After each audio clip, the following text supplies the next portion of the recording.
muri iyi minsi insengero zigezweho zirimo ziravugwaho ibintu byinshi bigiye bitandukanye, ugasanga insengero zimwe zafunze izindi zafunguwe, hano urusengero rumeze neza abantu barimo baraza, ariko se wegeze wibaza ubundi kubera iki insengero z'inzaduka nk'uko turi kuzita muri iyi minsi zirimo ziruzuramo abantu benshi cyane, abantu bakaba buzuye muri izi nsengero, abantu bize basobanutse, ugasanga barimo barakora ibintu by'ibimenyetso udasanzwe umenyereye, ugasanga yenda ni umubatizo wabaye ariko abantu barimo barava mu mazi bavuza induru bahebeba nk'ihene, ugasanga umuntu avuye mu mazi yagagaye, bakarangiza bakakubwira ngo ni umwuka wera, ngo ni uko umwuka wera usigaye ufata abantu.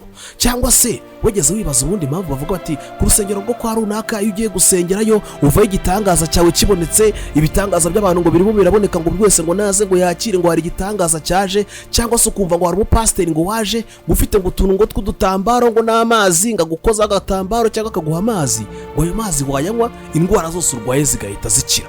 Ariko se reka yenda nkwibariza ikindi kibazo, wegeze wibaza ubundi ziriya ndimi bari abapasiteri baba bari kuvuga indimi asubiramo ijambo rimwe akarisubiramo uko arisubiramo ukumva si ururimi usanzwe uzenda ikinyarwanda igifaransa, kandi mu ijambo ry'Imana murabyibuka neza ko intumwa zivuga indimi zavugaga indimi abantu ba nyirazo bakumva izo ndimi bari kuvuga zitari indimi z'amayobera, ariko ubu ngubu akaza akavuga ijambo rimwe noneho bakubwira ngo ari kuvuga no mu ndimi urwo rurimi avuga ukaba utaruzi, ndetse n'ibyo ari kuvuga kumva ari gukomeza bisubiramo.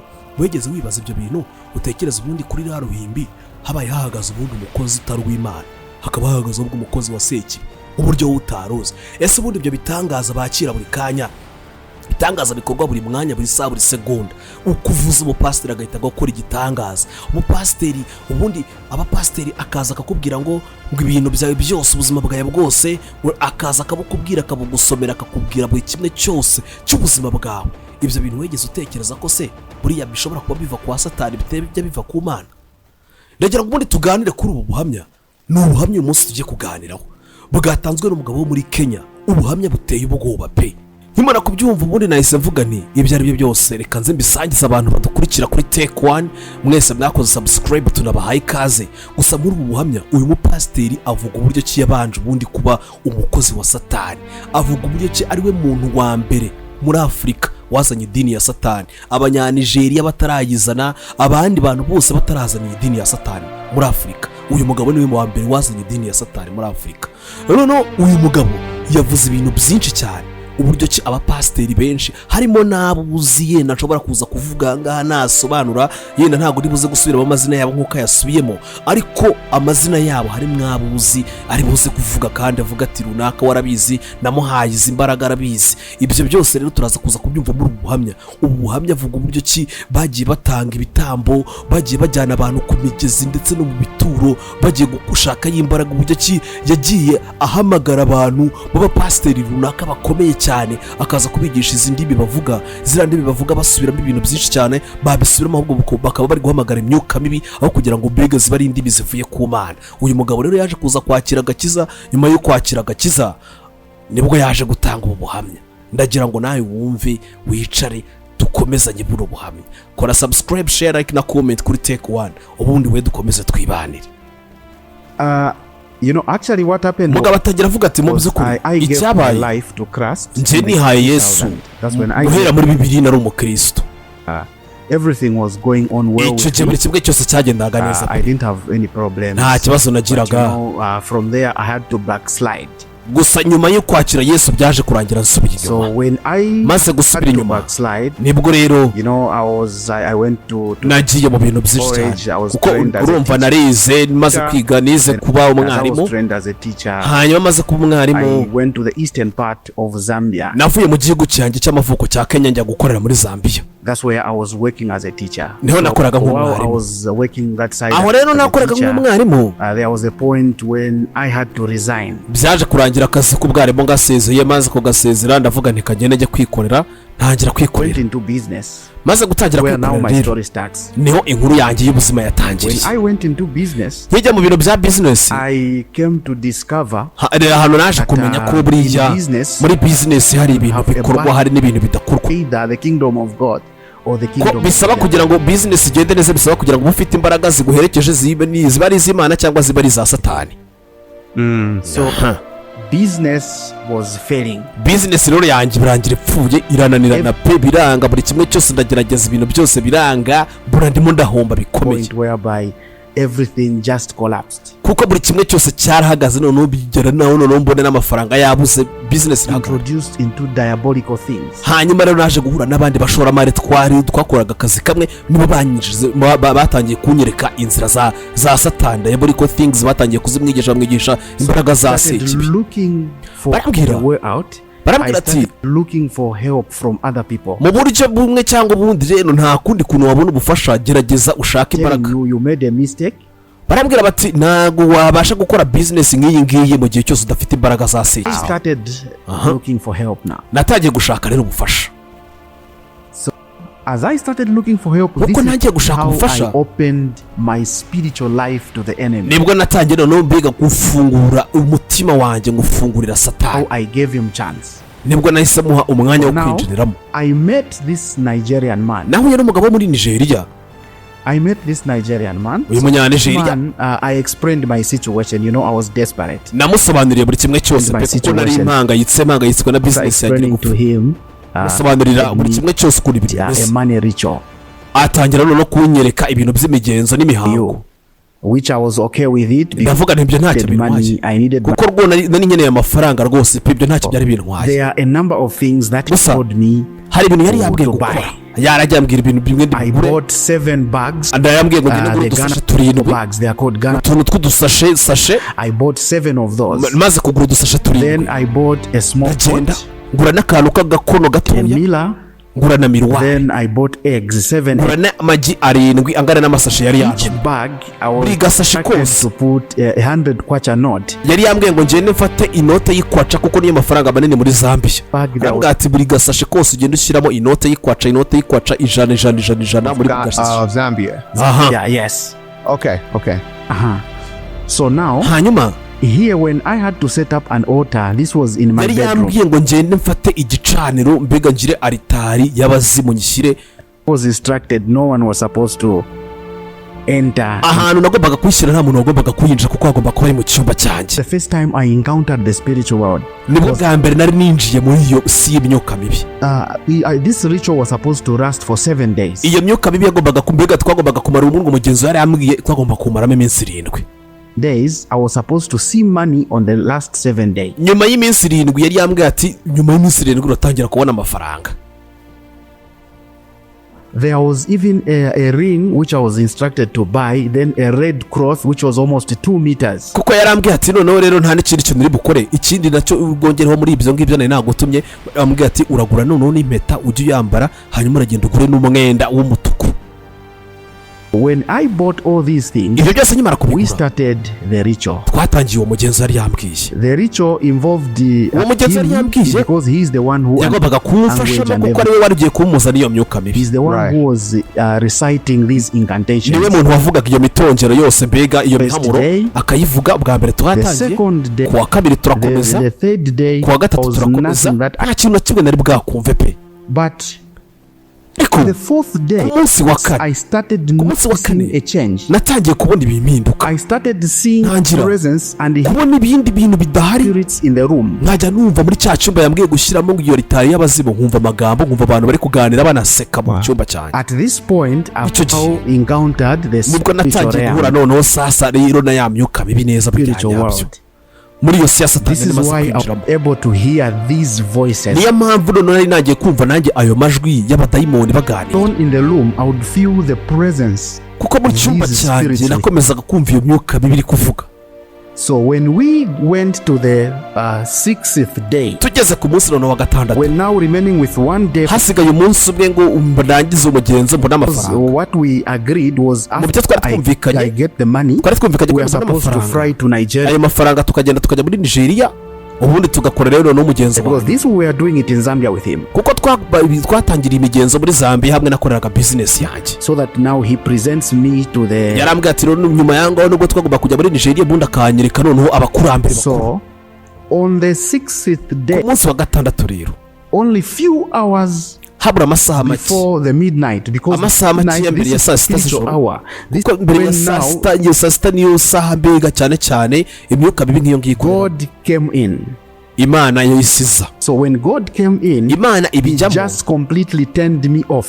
ukuntu nakubwira ngo Imana yabigiyemo kuko urumva narabuze ukuntu nkanguka, nshaka ukuntu nkanguka ntibyakunda kuko nagombaga gukabwa ku isaha twari twumvikanyeho. Went off. None se ubwo I don't know. naragiye ndaryamira birenze urugero hahandi umuntu aryama nk'uwapfuye ku buryo adashobora no kunyeganyega akanguke na bukeya. Kind of sleep, it was not naragiye njya mu ibitotsi bya bindi birenze urugero pe, hahandi baje baragerageza ibishoboka byose ngo nkanguke ariko ibyo ntibyakunda ngo nkanguka biranga pe burundu. everything. Burundu bagerageje ibishoboka byose pe, baranyeganyeza barakubita, They tried everything. baragerageje ibishoboka byose gukubita, gukangura, kumenaho amazi bayamenaho ngo barebe ko nakanguka ariko gukanguka biranga. In the morning. Nakangutse saa 12 za mu gitondo. So now it's 6 in the morning.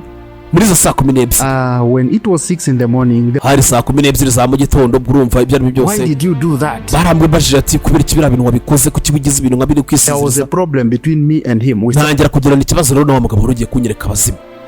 That's how I had to abort that mission. Nane bwo byarangiye rero misiyo irangiye ipfuye, misiyo ntiyakunda, amafaranga sinayabona kuko umugenzo ntawurangije. And that's how we parted ways. Nje n'uwo mugabo wo mu Nyanijeriya duhita dutandukana. When I did that, Ariko nyamara he came kubikora back to me.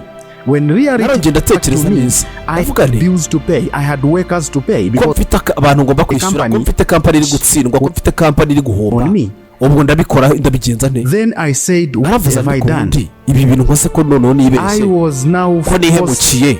to start moving. Byatangiye noneho ntangiye gutangira How ubundi I bushyashya. went to Malawi. Nubwo naje kujya mu gihugu cya Malawi. I went to Malawi. I Njya mu gihugu mobilized cya Malawi. myself and went to Malawi. So Ndagenda ndikora ndagenda ngera mu gihugu cya Malawi. I went to a place called Deza. Nageze mu Place gace called kitwa Deza Deza. in Malawi. There's Muri a Deza. old man that is there. Ni agace This old man, uwo musaza he's a fetish man. So this man could make money ni appear. umusaza mbega ushobora kugira gutya akaguha amafaranga akongera akayakwaka, akaguha amafaranga akongera akayakwaka. Ni umugabo mbega w'umupfumu pe ku rwego rwo Was hejuru. never there because I was now used. Icyo gihe This rwose thing. mbega rero gitangira gukorana nawe uwo musaza wo muri Malawi, ntago nyine nari mfite ubwoba bwo nari mfite mbere kuko ibi bintu nari maze kubimenyera, mvuga nti nta kintu na kimwe wakora ngo kinere ubwoba. My spiritual life to these things. Nari naramaze guha ubuzima bwanjye iyi myuka mibi. There was not in me anymore. Nta bwoba na buke bwa buke. When I was in Malawi, ndi muri Malawi I overstayed there because naragiye my mpamara igihe days on the kirekire past kuko supposed to be mfite in Malawi. iminsi 30 nagombaga kumara muri Yes, Malawi. Ndagenda noneho mpamara igihe kirekire kuko umugenzi twagomba gukora wari muremure wagomba kumara amezi abiri. was a long process. Umugenzi wari kumara igihe kinini cyane. I came back from Malawi. Nkimara kuva I muri came back from Malawi on the border as I was coming ndi because gutaha ngeze ku mupaka I knew I would have kuko nari mfite ubwoba mvuga nti bagiye kumfata baramfunga, ndarengeje iminsi yo kuba muri kino gihugu. the immigration. Ndavuga ni ibyo byose mfitanye ikibazo na immigration y'ahantu bari buze kumfunga cyangwa se bibe ibintu bibi cyane rwose kubera ko narengeje iminsi ku muhanda. Now the devil at this point he already started. Noneho rero uhitubonera ko Satani yaratangiye kunkoresha. We are already connected. Twari twamaze kuba connected neza. Nari nicaye ndi kugenda nicarana n'umugabo. Came to me. Yaraje No, we aranyegera started the conversation as atangira kunganiriza he tuganira. narrated my story. I told him my story. No, Ndagenda mubwira inkuru I yanjye have turaganira, problem. namubwira mwana urabona narengeje iminsi nanga muri kino gihugu cya Malawi. The immigration. Bishobora kuza kuba ikibazo hano kuri immigration ugasanga biteje So ibibazo. that's how we managed to cross. Nuko umugabo rero twatangiye nawe rwose kuganira turumvikana. Zambian side. Rero tukimara kwambuka ku gace gato twigira muri Zambia. Started telling me my life. Umugabo yatangiye kumbwira inkuru z'ubuzima He bwanjye. told me where I was coming from. Ambwira aho nturuka naho He mvuka. told me you are looking for money. Arambwira ngo uri gushaka You were amafaranga. in Malawi at such a Arambwira place. ati wagiye muri Malawi My ahantu hitwa name, gutya. Ambwira amazina My date yanjye. of birth. Ambwira igihe navukiye. Just there, a Tukiri aho. now came into me. You know, the Bible says words are a spirit. Nahise ntangira gutekereza ndavuga nti rero rwose ibyo ari byo byose mbega kuko amagambo buriya ngo nkuko Bibiri bivuga ngo amagambo The encounter I had with the spiritual realm nahise ntangira activated something in me. bya bintu namaze kuyinjiramo by'imyuka mibi hari ikintu byandemyemo. These words, it just came strong to me. Ayo magambo yambwiraga Yesu tuba numva ari amagambo mbega akomeye cyane Saying, afatika. why don't I use this in church? Nahise mvugana ariko ubundi ibi bintu ko mvuye kubisaba kugira ngo mbone amafaranga, ibi bintu ahubwo wabifata nkagenda nkabitangiza urusengero. Karabaye. uwo mugabo yahise afata umwanzuro wo kujya kubitangiza urusengero bya bintu byose by'imyuka mibi bakuye muri Malawi. So now I'm going back to church. Nahise mvuga nti ngiye gusubira mu rusengero, nari naravuye mu rusengero. Umubyibuke ko batubwiye ko yakijijwe muri mwaka w'ibihumbi 2000, yaramaze igihe kinini cyane akijijwe pe. Ariko aravuga ati ibi bintu rero urumva nari narahagaritse ibintu byo gusenga, njya muri business irafeiringa, njya gushakisha imbaraga z'ama amafaranga. Imbaraga z'imana zo kuma amafaranga nari ntagiye kuzibona, ariko kugira ngo aya mafaranga ubundi njye kuyakorera muri business, yese yigira inama yo kujya kuyakorera mu rusengero. Avuga ati mfite imbaraga za danje, gute ntajya kuzikoresha mu rusengero. Now I'm going with something.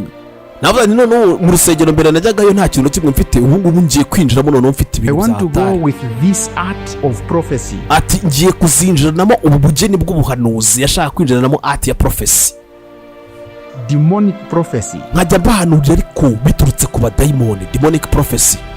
I admired everything the man did and said to me.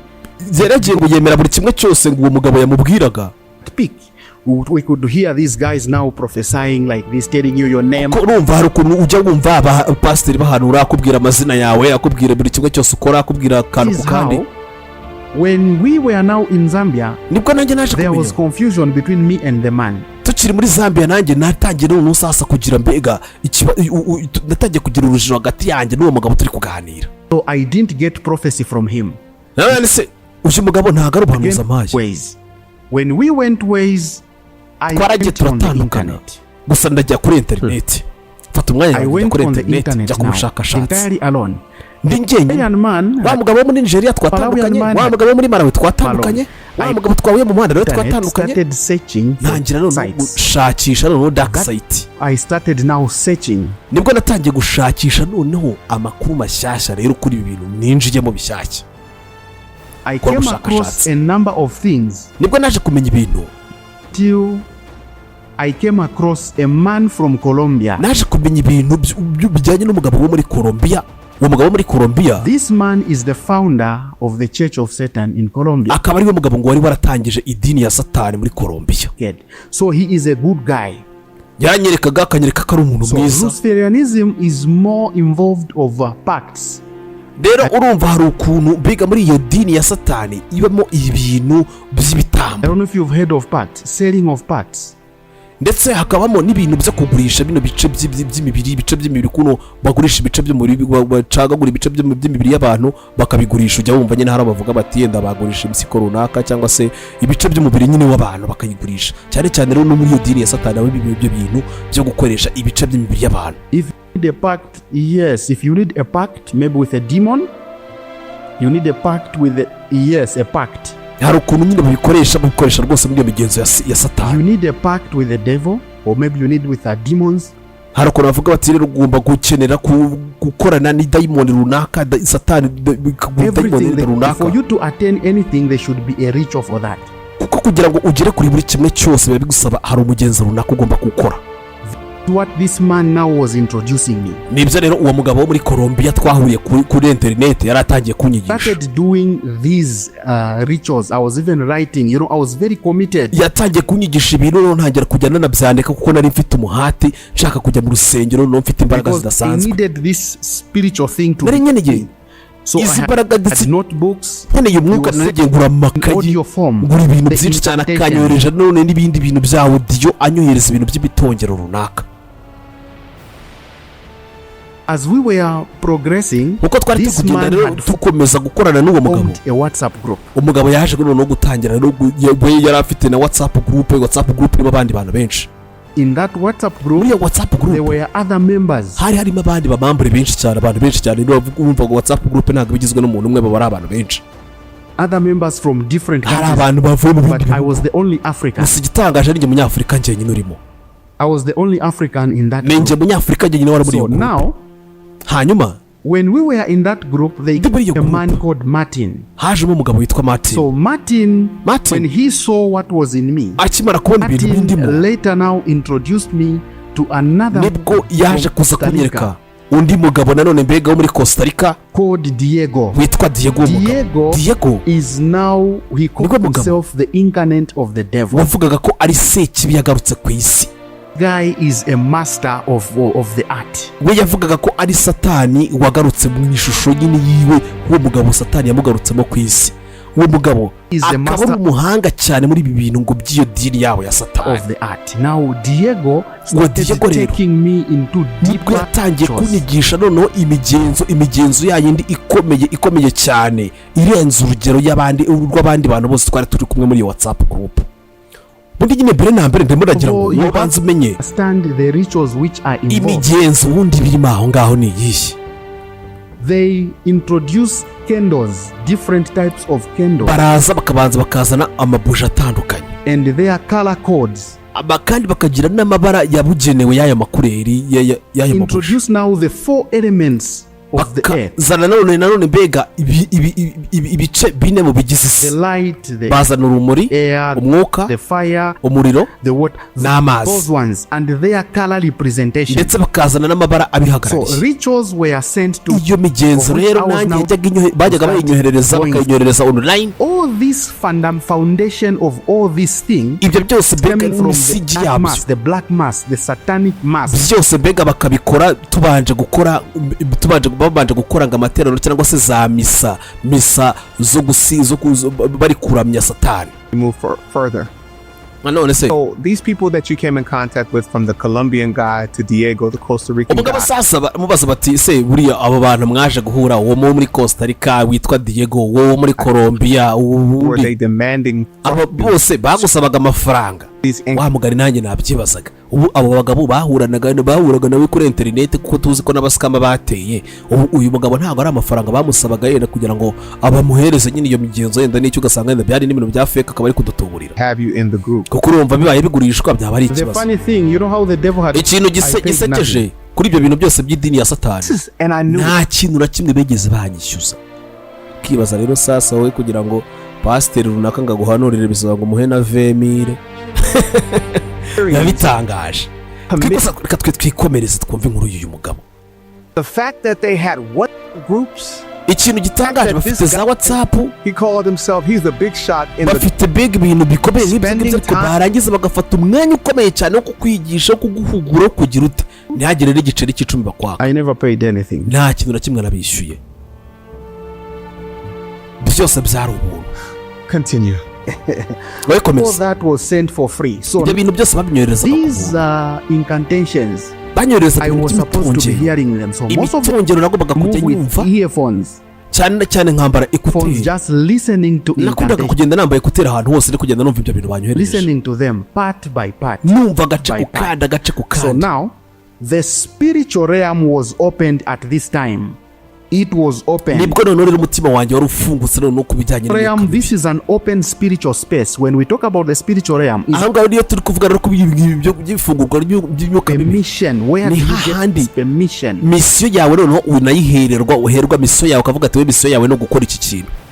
Okay? So you must now be aligned with a spirit, with a deity, an entity that is going to give you the access. Igibasha kuguha imbaraga zo kwinjira muri iyo myuka mibi.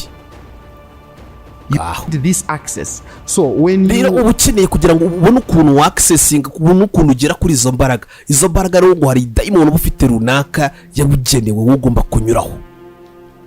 You will be able to see both sides. Kuko iyo maze no kwinjiramo burundu byanyabyo noneho uyo dayimoni yakwinjiyemo nawe mwamaze kunywana utangira kubona noneho ibice byombi. The kingdom of God, ubona ubwami bw'Imana ku ruhande rumwe. You can see the kingdom of the enemy. Ukabona n'ubwami bwa Satani ku rundi ruhande. You will know your enemy. You will uzajya umenya umwanzi wawe iyo utatangira kubona umwanzi wawe ukamumenya. With God, you know utangira kumenya bari kugendana n'Imana mu bandi ndetse n'abatagendana n'Imana mu bandi. Nawe urababona bose ko batandukanye ukavuga ati uyu runaka agendana n'Imana akorana n'Imana cyangwa runaka ntakorana n'Imana. How the spiritual realm operates. Nuko nguko rwose myuka ikora. Doing incantation, you are the entity that you are connected to. Iyo nabaga ndi kuvuga ibyo bintu by'imitongero byabaga ari ibintu byo kumuza niyo daimoni bampaye igomba kuginyinjiza muri uwo mwuka. You on that, then it will give you the access. Iyo maze guhamagaza iyo daimoni rero niyo iguha kwinjira. This access, iyo maze kwinjira now get what you want. You can gutangira no kubona rero cya kindi washaka cyo wifuza cyose. All this time I'm not icyo gihe cyose nari ntaratangira urusengero, nari ndi kwegeranya ubumenyi, ndi kwegeranya imbaraga zose za Satani. Nari ntaratangira urusengero, nari ntaragira n'umuyoboke n'umwe, gusabwa nari tayari ndimo niga mfata imyitozo kugira ngo mbega iyo myitozo yose banze menye ngo iyi migenzi ikora ite, maze menye ngo iyi mitongero yose ikora ute bari kuma, kugira ngo ninjya mu rusengero nzabe mfite imbaraga ku buryo nta mupasiteri n'umwe uzajya ubasha kunshobora. Ubwo natangira rero no kubishyira mu bikorwa, ntangira kugenda bigerageza ndebe koko bikora. I've done a lot of listening, namaze kumva ibintu byinshi, namaze kwiga ibintu byinshi, nahise ntangira kubishyira mu bikorwa. Practicing involved what we call portals. Rero mbega kubishyira mu bikorwa bisaba noneho ibyo bita inzira, portals. So when they talk about portals, they talk about the rivers. Inzira ya mbere twakoreshaga yari inzira y'imigezi, mu migezi cyangwa mu mazi. They talk about the water. They talk about graves. Babavuga none n'amarimbi. I was now introduced to the graves. Naraginja mu marimbi.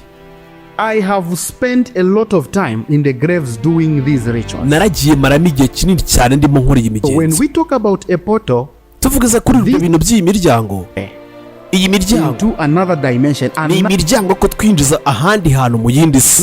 Hamwe ureba ibintu ku bandi batubona, to different entities. Hamwe nyine uhita wiconnecting noneho ku yandi madayimoni arenze menshi cyane. The PDF books bagiye bampa ibitabo byinshi cyane, ibitabo bigiye bitandukanye bya PDF, bakaba ibitabo bya audio byo kumva, bampaye ibitabo byinshi cyane pe.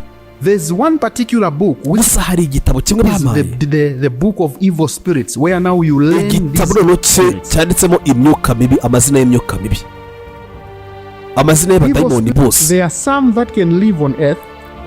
Ngo muri icyo gitabo handitsemo ngo hari amadayimoni amwe abasha kuba yaba ku isi, there are some ndetse andi live in hell, ashobora ko agomba kubikuza imiteka. Gusa ayo madayimoni ngakabanga atava ikuzimu utabanje kuyahamagaza. Ugomba kuyahamagaza, wamara kuyahamagaza nibwo umeza ubasha kumenya ngo ni iyihe dayimoni rundi buhamagare. Gusa none haba hari ibisabwa kugira ngo ayo madayimoni ube wayahamagara, because each spirit is different. Kuko buri dayimoni yose ibitandukanye, nuko nyine bitandukanye, bifite gahunda itandukanye n'indi. Used to summon Baal is not the ritual that I can summon the devil. Ntago bega umugenzo nakora ndi guhamagara dayimoni isanzwe, ari nakora ndi guhamagara none dayimoni igomba kubikuza imiteka. Oya, the devil has got his own days when I want to summon him. Hari n'igihe mbega cyo kuvugana na Satani ubwe, ubwo bageraga igihe cyo kuvugana na Satani ubwe. Gusa ariko rero ntago kuko bahamagaraga yavuganaga na Satani ubwe, ariko yavuganaga n'amadayimoni asanzwe. Specific days habaga hari n'iminsi kuvugisha Satani gusa. These spirits, they are specific requirements which I need to meet, me as the one who habaga hari n'ibyo ngomba gusabwa kugira ngo mbega bashe kuba navugisha ya madayimoni. This is where now I was introduced to the use of the pentagram. Nibwo naje kuza rero kumenya uburyo ki bakoresha iranyenyeri y'abarozi, pentagram, for protection and kuyikoresha ndimo nirinda ngirane, and what I need to say, mana yanjye, because these spirits that are coming from hell can actually harm you. Urumva iyo myuka bibi iba ingiturutse kuziba, impamvu bakoreshaga iranyenyeri y'abarozi ngo hari igihe nyine iriya myuka bibi ngibi ibikuzimu gusa ishobora kuza nawe ikaba yakugirira nabi, kandi nawe uri mwene wabo nyine uyikoresha kill you, but not protected. Iyo utirinze ngo ishobora kuba yazikana kwica. Bitangaza. This protection, wabaga rero ukeneye protection nk'iyo ngiyo kugira ngo when you can summon it, you must know how. Ukabuza igihe cyo kubahamagara, ukabuza n'igihe cyo kubasubizayo. It will come on your command. Ukaba ari uri bugitegeka kikaza icyo kidayimoni, cyangwa ukaba ari nawe ugitegeka kigasubirayo. Now you need to send it back to where it is. Kuko uramutse utagisubije nanone mbega bishobora kuba ikibazo gikomeye. So now I'm practicing all these. Ibyo byose rero nabishyiraga mu bikorwa, ndi kugenda mbyitoza, mvuga ni kazi noneho nkore myitozo. Started going to the graves. Atangiye noneho kujya rero muri ya marimbi nkuko nari narabitubwiye. When you go to the grave, uragenda ukajya muri ibyo rimbi. I want aho ni ahantu hamwe mu miryango bari barambwiye. There are specific times that you can go into the grave. You cannot go anytime. Cyanyacyo mbega cyo kujya mu marimbi. Ntabwo wajya igihe cyose ukubonye. 24. Waragenda ukajyayo nibura guhera saa 6 z'ijoro. That's when saa 6 z'ijoro kugira ngo saa 9 nibwo ngo bajyagayo. To speak this much when now the pastors come in, because all this no ndagira ngo tuganiriye muri iki gihe rero ntangiye gushyira ibintu mu bikorwa, nibwo natangiye guhura n'abapasiteri bamwe na bamwe rero baje gusaba imbaraga bo muri Afurika benshi. In me, abapasiteri I now have this, so I gained control, I gained manipulation. Naragiye ndakurankura muri ibi bintu by'imyuka mibi bya hatari kugeza ubwo nageze ku rwego noneho rwa manipulation, hamwe nkubwira ikintu nkakuryoshya nganya nkubwira ibintu ukajya wumva koko nibyo. Ntangira kubinjiza muri iyo myuka mibi. Bya biri natekerezaga byo kuba umucuruzi, business yanjye nari narabiretse, ibyo byose byaramvuye mu mutwe. All I need to do icyo nari nkeneye gukora, nari nkeneye kugira ngo mfate iyi myuka mibi ntangire idini, iri dini niritangira rero ntangire idini rya hatari ku buryo cy'abantu bose mbega bari bunkurikire. Aho ngaho nagombaga rero none mbega kubanza kubyitoza nka mfite imyitozo ya hatari mbere yuko ntangira kujya nkorana n'abapasiteri bamwe na bamwe bari bakeneye izo mbaraga. Abapasiteri rero natangiye kujya mbegeranya. I started gathering pastors. Nkabegeranya nkabahuza. They would be amazed by my pastor barazaga bagatangara batangajwe n'ubwenge bwanjye. Because now I'm not alone. I'm aided by the basanze nta n'ingingi n'ibego basaga mfite imyuka myinshi cyane iri muri njye inyuzuye. What are some things that you explained that would surprise them? None se bundi n'iki cyo bababwiraga kikabatunga. You know, looking at you. Narazaga nkareba. When I look at you. Nkwitegereje gutya gusa. All life. Narebaga ubuzima bwawe bwose ngahita mbukubwira, nabashaga kubona buri kimwe cyose ubuzima bwawe nkakubwira uwo uri we, nkakubwira buri kimwe cyose, cya kintu cyose mbega kiri muri wowe utigeze unatekereza. Ikintu cyose navuga ngo uyu ni wowe kwa runaka wavukiye aha ukurira aha ubaho gutya. Because you know there's what we call telepathy. Hari ibyo twitaga telepathy nyine ni uburyo bwa communication hagati y'abantu batanegeranye. Because I would manipulate, I would send my thoughts into someone. Noherezaga ibitekerezo byanjye muri wowe. Mind control. Hanyuma none iyo daimon akaba ari control ubwenge bwawe wowe, ikambwira buri kimwe cyose muri gihe nkajya nkivuga. They will control your mind. You think you are acting. Daimon yarazaga akagukontrola nawe ukagira ngo niwe uri kwikoresha, naho ari kugukoresha. Daimon arakoherejemo. This man is controlling you. You are under his witchcraft. Niyo mpamvu rero none mbega nk'iyo mupasiteri jinga akajya kubwira ngo buri kimwe cyose cy'ubuzima bwawe, akenshi ubusanga ari iyo myuka mibi ngo yakoherejemo, wowe ukaba uri gukoreshwa n'imbaraga z'amarozi mu buryo utazi. Oh my gosh. Mana yanjye. Because in Luciferianism, the most higher thing that is there is demonology. You know these demons. Mu bintu rero mbega ngo ibintu bari barabigishije cyane muri iyo dini yabo ya Satani, ngo icyambere ngo kwari ukumenya amadayimoni, demonology, siyanse ngo biga ngo yo kumenya amadayimoni, ukamenya ngo uko akora nuko agenda. Karabaye rero specific izina rya Yesu. So now when you know these demons, you know which one you can work with. Hanyuma ngiye babaga bamaze kumenya ayo madayimoni nibwo bamenyaga rero ngo iyi dayimoni bari bukorane nayo ni iyihe. That the pastors with me. Naho rero mbega nabaga ndi kumwe n'abapasiteri. Abapasiteri baje this art from me. Baje mbega ngo bashaka kwiga ubwo bugenge n'ubwo bumenyi mfite. When a pastor comes to me, umupasiteri yarazaga, the first thing that would tell them to bring, there's a beer, a type of beer called Lord. Ngo genda uzane inzoga yitwa Lord. Lord. L ndende ORD bisobanuye nyagasani, inzoga yanditseho nyagasani. Then a perfume again. Ugenda uzane na parufe yanditseho gutyo Lord. Hanyuma request for black candles. amubwira ngo uzane na buje z'umukara.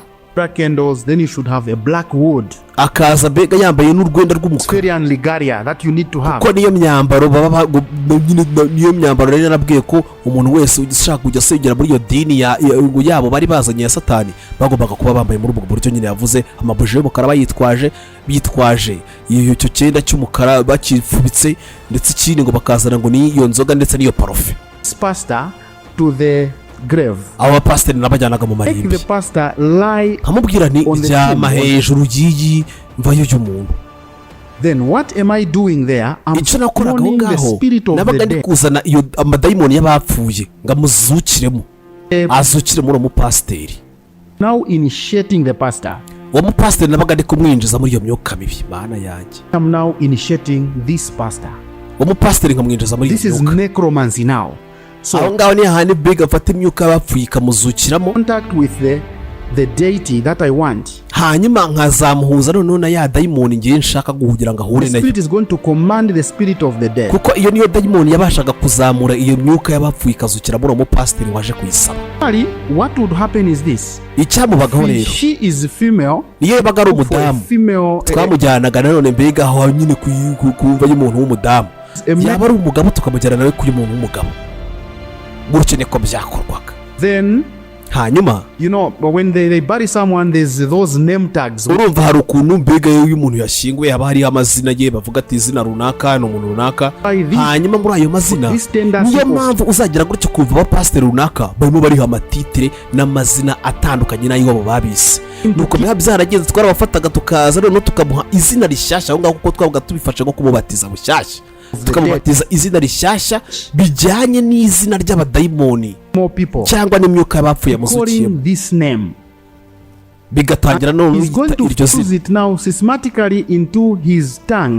Azahita noneho afatira iryo yari gitagira gutya, agafatira iryo zina akaryita, amara kuryita agahita afata n'izindi ndimi iryo zina rye twamuhaye aho ngaho tumubatiza akarishyira muri za ndimi avugira mu rusengero, kuko ziriya ndimi nyinshi wumva zivugwa mu rusengero ni indimi z'abadayimoni. These are actually incantations. Biba ari imitongero twabigishiye kuvuga. Karabaye mu izina rya Yesu. What do you mean? This incantation, most of these tongues that these prophets, that you hear them say, you are going, when you listen to the certain pattern this man is using, is calling a spirit. Now going to dead spirit, kugira ngo abe yabasha kukubwira ibyo ashaka kukubwira. Karabaye urumva bya bindi by'insengero nababwiraga,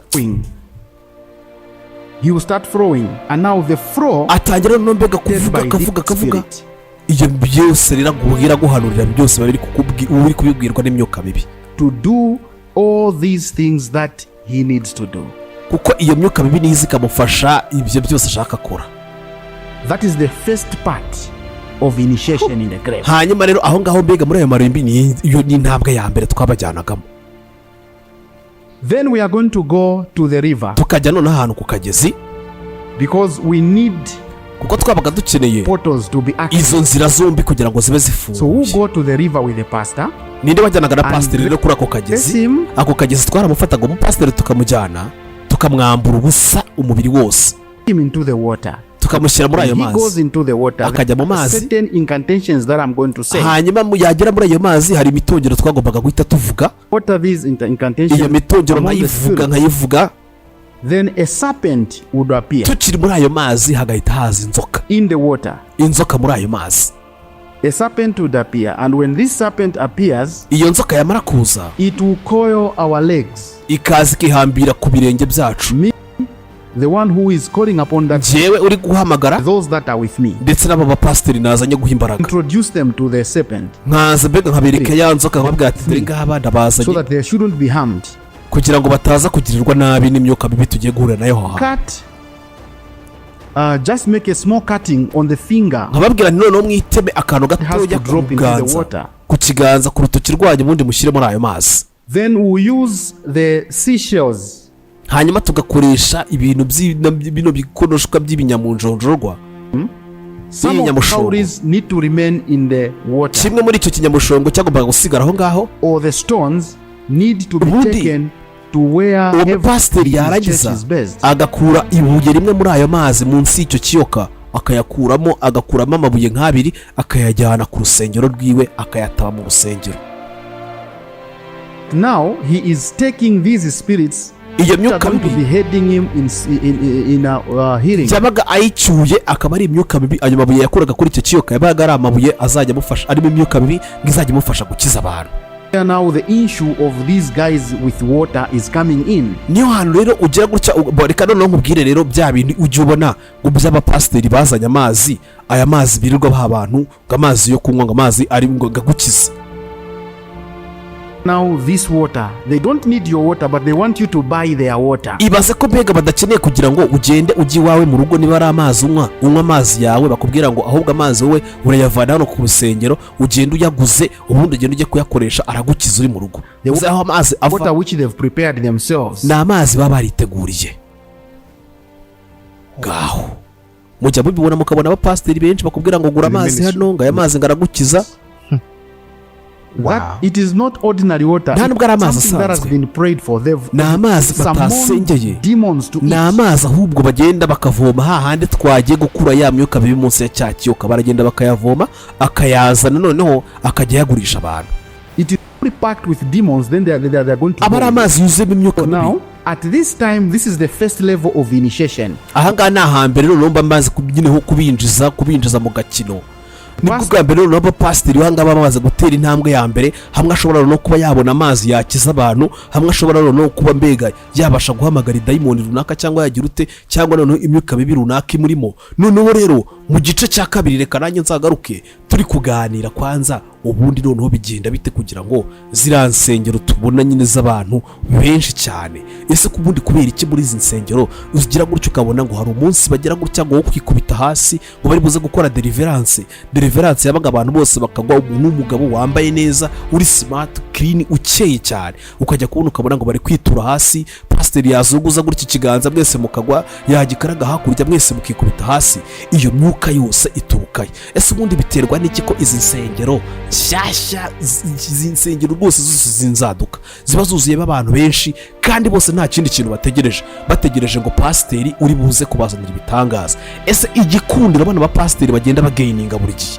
ukabona umupasiteri asigaye atambuka none afite babonsa nk'umunani, ariko abantu bose bari kuvuga bati daderaje mami yaje se ibintu nk'ibyo. Ubundi byose biturukaye. We ntuze gucikwa n'igice cya kabiri, kanda subscribe, share, like na comment hano kuri Take One, ubundi turushaho kwibanira. Ciao ciao.